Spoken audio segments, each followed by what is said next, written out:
looking at the time, it's about 10 minutes to 7.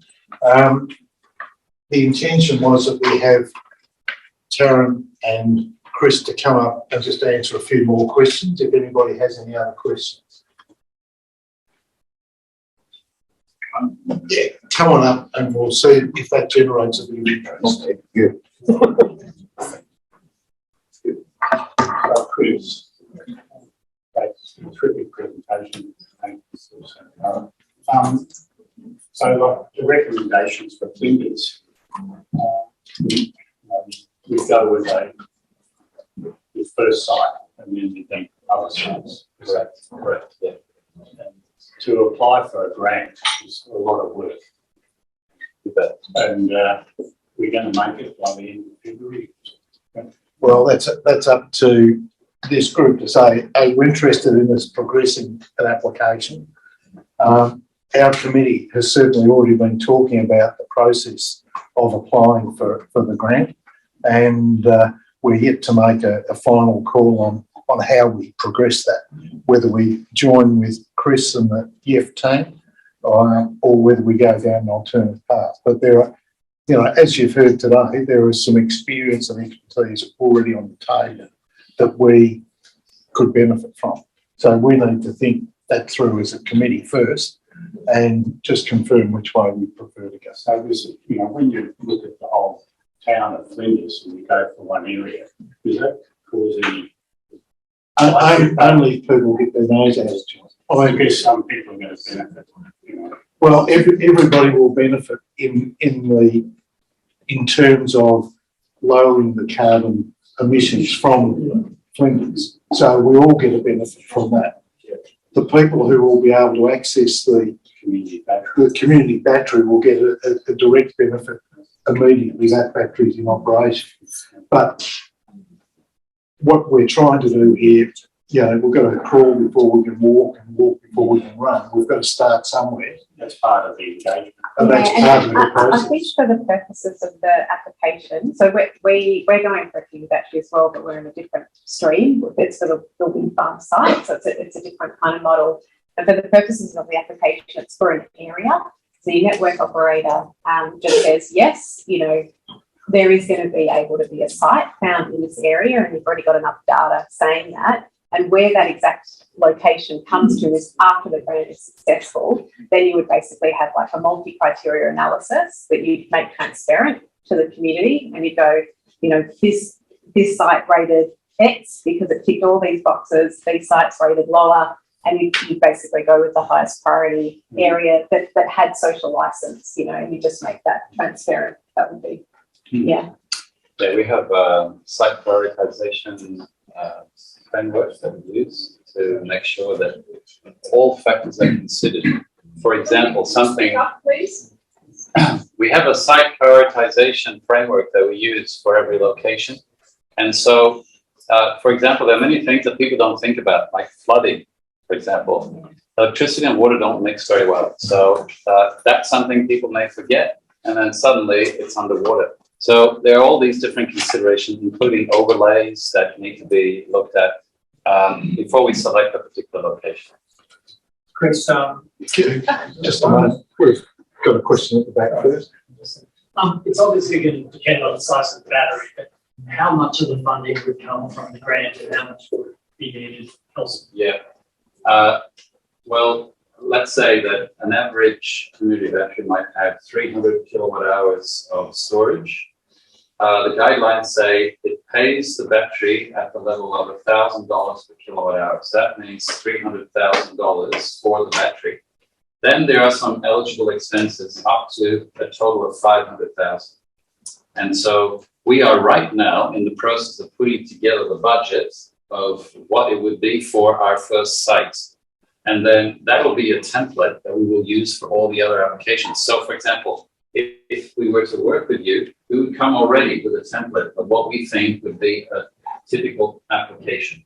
But then it would be customized to the specific location, to the community engagement, to all the different aspects. Like, for example, one of the major requirements is that the distributor needs to give an agreement in principle on the connection approval. And that means you have to have a discussion already going with the distributor to be able to fit within the timeline. We are very closely integrated with City Power Park or United Energy, and increasingly so with the other two distributors here in Victoria. That was a way for us to ensure that we can actually meet all the requirements for a submission.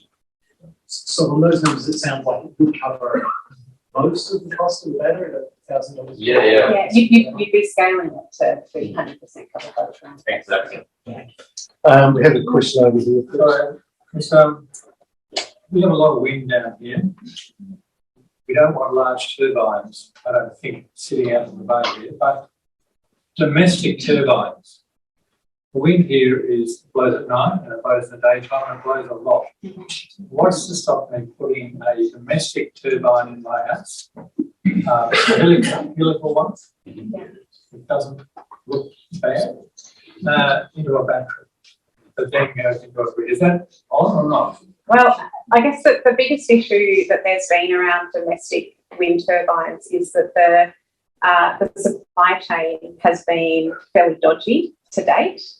So the manufacturing, the make of them, the moving parts on them has been incredibly unreliable. So there was a bit of a movement in the 80s to get them out, and since then it's kind of been downhill from there. Now that's not to say that there isn't stuff happening in other countries, particularly China, in Norway, in Finland. There's much more robust models that are being made, but they're not being distributed here. And most importantly, the warranties and the operations and maintenance of them isn't happening here So either. if I wanted to buy my own bat Yeah. to go to the US and buy one for my house, Absolutely. are there any limitations of having the energy input from that into the battery that's going to be served anyway? No. It operates under the same framework as micro hydro and small scale solar. So if the turbine's under 100 kilowatts, Yep. then it's just a small renewable energy generator, effectively. So it's legal. You have to have a 50-metre setback from the domestic turbine. Generally, most local governments, some are different, to any kind of neighbouring houses. They're quite noisy. They do like a clack clack kind of noise. So that's the main issue with them. But in regards to the economics and the long-term operations and maintenance, they're kind of at the opposite end to large-scale turbines. It would just make much more sense to get solar and batteries than to get micro wind, for example. Okay. And I love wind, so We'll come back. This is all really exciting and I think it's fabulous. But I just feel there's a big elephant in the room, and it's one, the longevity of these batteries. Two, what's it cost to, when it comes to having to renew them, and the amount of mining that's going to be required to get the lithium out of the ground to produce these batteries. Where are we at? So that's how we address that point specifically by our environmental goals. So we asked all battery manufacturers of how they precisely address this. You mentioned lithium is a problem because it's in demand for EVs and batteries of all kinds, but there's also cobalt, and it's mined in Congo and under terrible conditions. So when Northvolt said that, no, we take old batteries, we recycle 95% of it, that means the lithium, the manganese and the cobalt can go into new battery cells. 95%. 95%. So that was a way for us to overcome the issue of potential shortage of lithium, but also the problem of cobalt in Congo. What about zinc bromide ones? The ones they're saying are going to be wonderful for one day. Well, they're very expensive. They need a lot of space. These are flow batteries. And they're fantastic when you have a lot of space, but today they haven't really taken off because of the cost. But they also have temperature issues. So at the very low end and at the very high end. So we looked into them for our wind farm site because of bushfire, concerns. We wanted to explore the whole range, but they can't operate well below 10 degrees. And it snows up at our wind farm, and most mornings of the year it'll be 0 degrees. So yeah, the very low end and the very top end, they struggle to operate. So Okay, Chris, the well- longevity of your community battery in Fitzroy. Yeah. So, yeah, the lifespan is 10 years, but you can probably run it to 15 years. So we get a warranty, performance warranty for 10 years, but it's expected of. And the other thing is that if it's pretty, nobody wants to get rid of it. So it might sit there and not do much, but even if it only has like 50% storage capacity, it's still doing something. But that can also just come out with your selection process, you know, like you could go, okay, these things are important to us. Like for us, we want a long life battery up at the wind farm. So 20 years, you know, if we're going to put in a big battery, it's got to last that long, you know, so you can just consider those things in your selection process as well. Okay, good question. I wanted to ask a question about the size of the battery that you're proposing in Leigh Street area. Can I direct you to some models that we've prepared earlier? Oh, Really? Oh, thank you. Yes. Beautifully constructed. I was wondering whether it We did would be the these. same size as the one in North Fitzroy, which I know something about. So Oh, okay. this gives you some idea of the scale and what we've been looking at. Okay. Who made them? They're very small. So it would be something like 4 panels. I think we'd be looking at 4 or 5. Panels. And the other question that somebody asked me to ask was what kind of noise might come out of it? Okay, yes, good question. So when we did the tender, the noise came in from the lowest, which was Pixie at 63 dBA. I'll tell you more what that means. All the way up to 80 dBA. Did you want to answer the question? Now, 80 is standing in front of a freeway at 1 meter with all the cars going by, whereas 63 is the ambient noise in the neighborhood. So it's like a substantial reduction in the amount of noise. The other thing we did in Fitzroy North was that we flipped it around. So the back of the system is facing the street, and the front of the system where the noise comes out goes to a wall.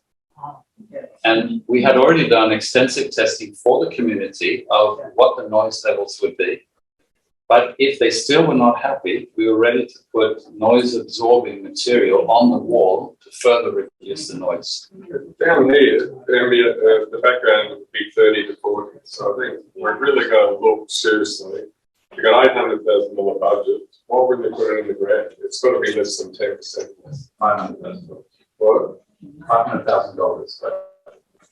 $500,000 to put a battery in the grant. The total grant available is 500,000. Or 500. If you've got 500, $20,000 to $30,000 to put this in the pit in the ground. Then His street's on the edge of a swamp. You live in a swamp here and think it's won't put anything. Can we take that on notice? Yeah. Have that That's a detail, but I think yes. What's the EMF/EMR coming out of a community battery? So it complies with the local standards, which means that it's not any different from anything else you would find in the neighborhood. You can stand just next to it, which I do a lot. And, you know, I'm not going to be exposed to anything that is dangerous. I can't give you the exact number of what is the radiation that comes out. But what I can say is that it has to meet the very strict standards for any appliance to go out into the outdoors in a public space in Australia. Okay. We're all done. I'm sure there's plenty of other questions, but thank you very much, Taryn and Chris, for your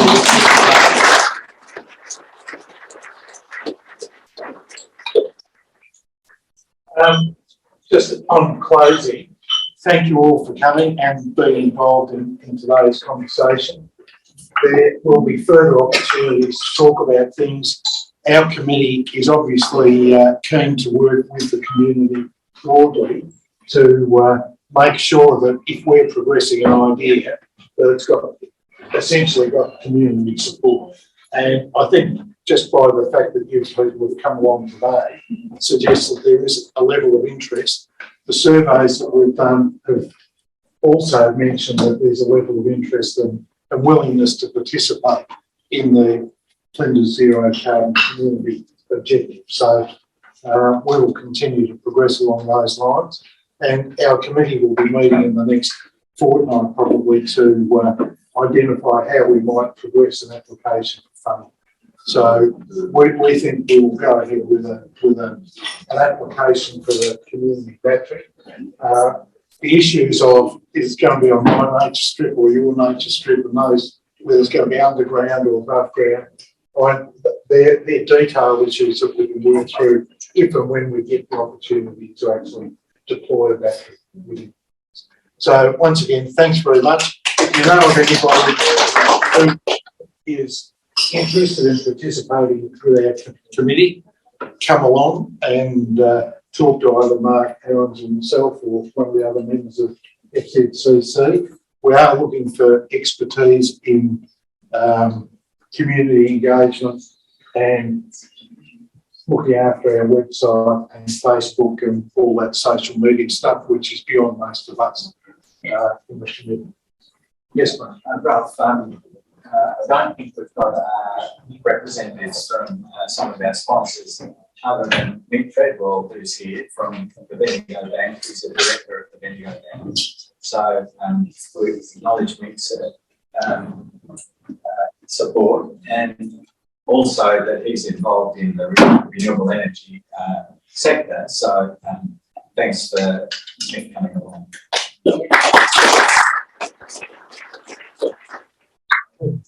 Just one thing, if you don't bank with Balnarrigan District Community Bank, please come down and see Greg.